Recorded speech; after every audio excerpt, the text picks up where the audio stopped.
Hey guys, how are you? I hope you all will be fine. And today we are going to talk about the passive voice. Passive voice sentences. So passive voice के बारे में बात करने के लिए पहले हमें active voice and passive voice में डिफरेंस समझना होगा. तो सबसे पहले हम बात करते हैं एक्टिव वॉइस सेंटेंसेस की. Okay, so active voice sentences वो सेंटेंसेस होते हैं जब हम कोई काम खुद करते हैं या जो सब्जेक्ट है वो खुद कोई काम करता है, वो होते हैं active voice sentences. For example, मैं आपको पढ़ाती हूँ. कौन पढ़ाता है? मैं खुद काम कर रही हूँ, तो ये हो गया एक्टिव वॉइस सेंटेंस.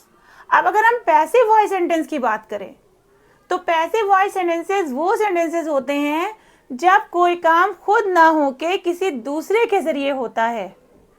ओके, किसी दूसरे के जरिए होता है तो वो होते हैं passive voice sentences. For example, मैंने अभी क्या बोला? मैं इंग्लिश पढ़ाती हूँ, मैं पढ़ाती हूँ. ओके, मैं खुद काम कर रही हूँ. लेकिन अगर हम इंग्लिश की बात करें कि आपको इंग्लिश पढ़ाई जाती है, आपको इंग्लिश पढ़ाई जाती है, देखिए दोनों सेंटेंस में क्या डिफरेंस है. मतलब आप खुद नहीं पढ़ रहे हो, आपको पढ़ाया जा रहा है. तो ये क्या है? ये पैसिव वॉइस सेंटेंस है. मतलब आप काम नहीं कर रहे हो, कोई और आपके साथ काम कर रहा है. पढ़ा कौन रहा है आपको? मैं पढ़ा रही हूँ. तो मैं अपनी बात नहीं कर रही हूँ, अभी मैं आपकी बात कर रही हूँ कि आपको इंग्लिश पढ़ाई जाती है. तो जब कोई काम हम खुद करते हैं तो वो एक्टिव वॉइस सेंटेंस होते हैं, और उसी काम को अगर कोई वो काम खुद ना होके किसी दूसरे पे डिपेंड करता है तो वो सेंटेंसेस पैसिव वॉइस सेंटेंसेस हो जाते हैं. ओके, इसी तरह से आप कुछ और एग्जांपल ले सकते हैं, जैसे कि मैं लैपटॉप चलाती हूँ. ठीक है, मैं चलाती हूँ या आप चलाते हैं, आप खुद आपकी बात करते हैं, आप लैपटॉप चलाते हैं. तो पहले आप हिंदी समझो. आप लैपटॉप चलाते हो, ये कौन सा सेंटेंस है? आप खुद काम कर रहे हो, मैं खुद काम कर रही हूँ. तो ये क्या है? एक्टिव वॉइस सेंटेंस है. ठीक है, अगर हम इसी की बात करें कि लैपटॉप चलाया जाता है, लैपटॉप चलाया जाता है, अब लैपटॉप खुद नहीं चल रहा है, ये डिपेंडेंट है, हम पे डिपेंडेंट है. तो ये कौन सा सेंटेंस हो जाएगा? Passive voice sentences. ओके, तो इसको बनाने के लिए जिस तरह से आपने एक्टिव वॉइस में सेंटेंसेस पढ़े थे, उनके अलग अलग रूल्स थे, उसी तरह से पैसिव वॉइस सेंटेंसेस बनाने के भी अलग अलग टेंस में अलग अलग रूल होते हैं. तो आज हम बात करने वाले हैं simple present tense, simple past tense and simple future tense के पैसिव वॉइस सेंटेंस कैसे बनाए जाते हैं. ओके, तो सबसे पहले हम बात करने वाले हैं सिंपल प्रेजेंट टेंस की, जिसे आप प्रेजेंट इंडेफिनिट बोलते हो. तो हर वो काम जो किया जाता है, हम करते हैं, तो वो एक्टिव वॉइस हो गया. ठीक है, जैसे आपने सिंपल प्रेजेंट टेंस में पढ़ा है कि मैं जाता हूँ, वो पढ़ाती है, वो खाना खाता है, वो खाना बनाती है.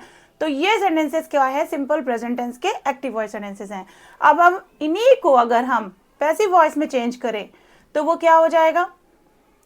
इंग्लिश बोली जाती है, खाना बनाया जाता है, आपको बुलाया जाता है.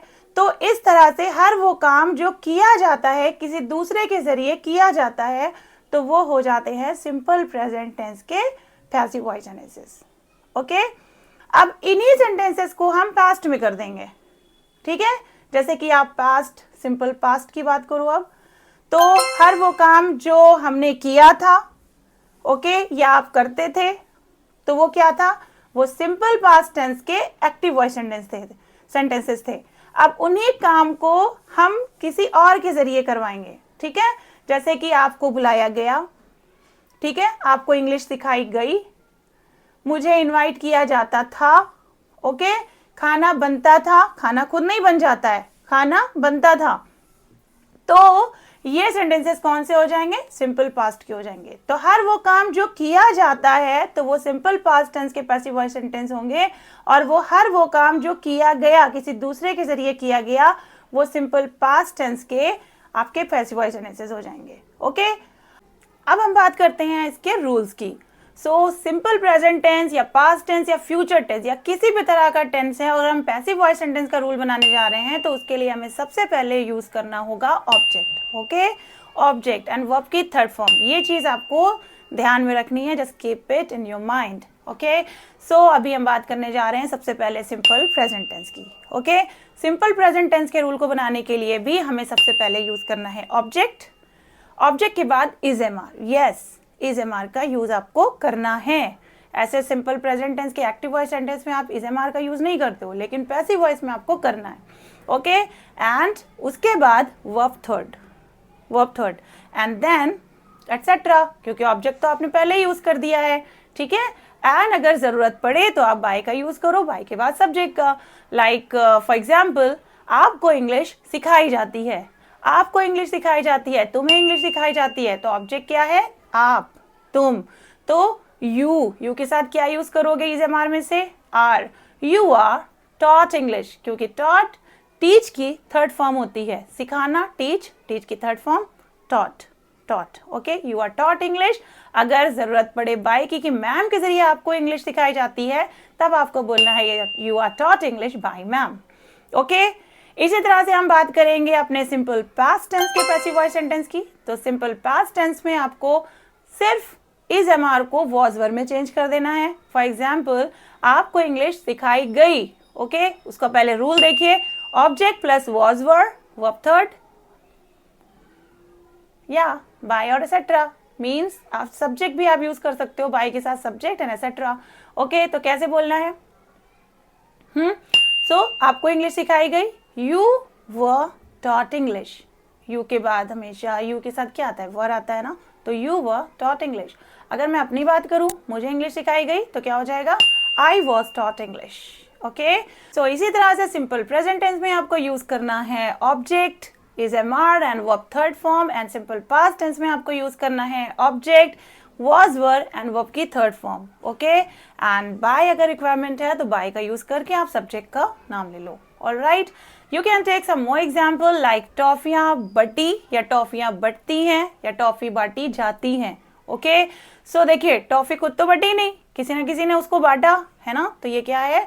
पैसिव वॉइस सेंटेंस है। तो इसको प्रेजेंट टेंस में अगर हम चेंज करेंगे पैसिव वॉइस में, तो कैसे हो जाएगा सिंपल प्रेजेंट में? हाँ, टॉफीज आर डिस्ट्रीब्यूटेड, टॉफीज बांटी जाती हैं, या फिर टॉफियां बांटी गई, तो toffees were distributed. Okay, toffees were distributed. And by me, by us, या फिर बाय देम। किसे बांटी गई? टू द चिल्ड्रन, बच्चों को बांटी गई, टू द चिल्ड्रन। तो इस तरह से आप सेंटेंस को इंक्रीज करते जाइए। ठीक है, you can take the example again, toffees are distributed to the children by me, toffees were distributed to the children by them. तो ये तो आपका कंप्लीट सेंटेंस हो गया। ठीक है, आप, लेकिन जरूरी नहीं है कि बाय आए या फिर टू आए, आप नॉर्मल बोल सकते हैं toffees were distributed. Alright, clear? 15 अगस्त में झंडारोहण किया जाता है। This is the most important sentence for us, for all Indians. So 15 अगस्त में झंडारोहण किया जाता है। सो क्या क्या किया जाता है? झंडारोहण किया जाता है। तो the flag is hoisted on 15th August. The flag is hoisted on 15th August. अब इसी को हम पास्ट कर दे कि 15 अगस्त में झंडारोहण किया गया, तो क्या हो जाएगा? The flag was hoisted on 15th August. Okay? So is hoisted and was hoisted, like present and past. अब हम बात करते हैं सिंपल फ्यूचर टेंस के रूल की, पैसिव वॉइस रूल की। तो सबसे पहले क्या बताया मैंने? ऑब्जेक्ट का यूज करना है। हर पैसिव वॉइस सेंटेंस बनाने के लिए सबसे पहले आपको ऑब्जेक्ट का यूज करना है। Keep in your mind. Okay, so object and plus will B. जितने भी पैसिव वॉइस सेंटेंस अगर सिंपल फ्यूचर टेंस के हैं तो आपको विल के साथ बी को ऐड कर देना है। ठीक है, object plus will be plus verb third and etcetera. By की रिक्वायरमेंट है तो बाय का भी यूज आप करोगे। ओके, फॉर एग्जाम्पल, तुम्हें बुलाया जाएगा, तुम्हें बुलाया जाएगा। अगर आपको कहीं पे नॉर्मली इंटरव्यू के लिए बुलाया जाता है तो आप बोल दो you will be called for the interview. और अगर आपको कहीं पे पार्टी वगैरह के लिए बुलाया जा रहा है तो आप बोल दो you will be invited, you will be invited. Okay, उसी तरह से इंग्लिश बोली जाएगी, ऐसा कोई सेंटेंस होता नहीं है, लेकिन आप बोल सकते हो for the example only that English बोली जाएगी, English will be spoken. Okay, laptop बेचा जाएगा, लैपटॉप बेचा जाएगा। क्या होगा इसका आंसर? बताइए, किसकी बात कर रहे हैं हम? लैपटॉप की, लैपटॉप। इसके बाद क्या यूज करना है? ऑब्जेक्ट हो गया विल बी, विल बी। हाँ, क्या अगर बेचा जाएगा, बेचने को इंग्लिश में क्या कहते हैं? सेल। सेल की थर्ड फॉर्म क्या हो जाएगी? सोल्ड। तो लैपटॉप विल बी सोल्ड। वैसे मैं बेच नहीं रही हूँ, मैं सिर्फ बता रही हूँ आपको। ठीक है, और किसके जरिए बेचा जाएगा अगर आपको बोलना है किसके द्वारा बेचा जाएगा तो आप बाय लगा के बोल सकते हो, बाय मैम। लेकिन मैं बेचने वाली नहीं हूँ, पहले बता दे रही हूँ। ठीक है, सो laptop will be sold by ma'am, but you can speak only laptop will be sold. Okay, इसी तरह से हर वो काम जो किया जाता है तो वो हो जाएगा सिंपल प्रेजेंट टेंस का पैसिव वॉइस सेंटेंस। जो काम किया गया था तो वहाँ पे हो जाएगा सिंपल पास्ट टेंस, और जो काम किया जाएगा तो वहाँ पे हो जाएगा सिंपल फ्यूचर टेंस का पैसिव वॉइस सेंटेंस, जिसके रूल्स मैंने आपको बता दिए। अब एक सेंटेंस मैं आपको बताने जा रही हूँ जिसको आपको तीनों सेंटेंस में चेंज करके खुद बताना है। ओके, लाइक तुम्हारी तारीफ की जाती है, तुम्हारी तारीफ की जाती है, ओके, या होती है, वही बात है। देखिए, की जाती है या होती है, तारीफ खुद नहीं होती, किसी के दूसरे के जरिए हो रही है आपकी तारीफ, तो क्या हो जाएगा, तुम्हारी तारीफ की जाती है या तुम्हारी तारीफ होती है। इनको आप सिंपल प्रेजेंट टेंस में, सिंपल पास्ट टेंस में, सिंपल फ्यूचर टेंस में चेंज करके दिखाइए in passive voice form. Okay, कैसे करोगे, रूल को फॉलो करिए और अभी बताइए। ओके।